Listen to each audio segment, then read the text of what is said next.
Ça te dit qu'on parle de l'hôtel de ville? Je veux. On n'est quand même pas venu pour beurrer des sandwichs. Elle est tellement stylée, notre mairie. Et tu sais qu'au départ, c'était une maison. Sympa, c'est un peu plus grand que mon appart. Les premières pierres ont été posées en 1868. C'était la propriété du maire de l'époque, Benjamin Blanchard. Ah oui, bourgmestre de la ville entre 1848 et 1851, puis entre 1859 et 1877. Bourgmestre? Tu t'es pris pour un Belge? Ah bah oui, je suis belge une fois. Enfin, tout ça pour dire qu'après Benjamin Blanchard, la demeure est devenue propriété de Lévis avant d'être achetée en 1932 par la municipalité pour faciliter l'installation des services municipaux, à l'époque en plein développement. Enfin, une partie. Ce qui est aujourd'hui connu comme la Maison des Solidarités n'a été acheté qu'après. C'était une petite dépendance que les héritiers Lévis ont gardée avant de la céder quelques années plus tard.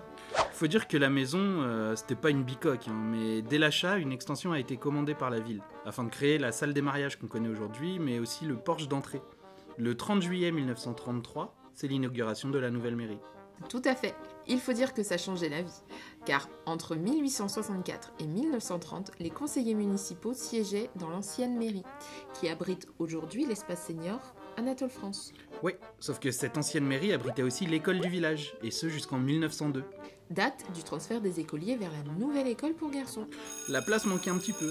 Et encore, avant, ils siégeaient les uns chez les autres car aucun bâtiment n'était prévu à cet effet. Les mariages avaient même lieu au domicile du maire. En 1933, 31 ans après le transfert des écoliers, le transfert de la mairie. Et dans la nouvelle mairie, des années après le premier agrandissement, le bâtiment qui paraissait suffisamment grand en 1933 commence à se faire étroit.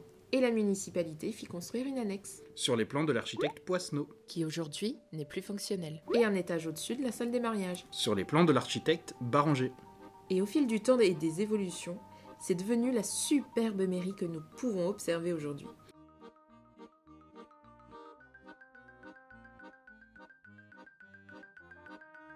Et c'est pile à ce moment-là qu'on vous demande de vous abonner. Bien joué!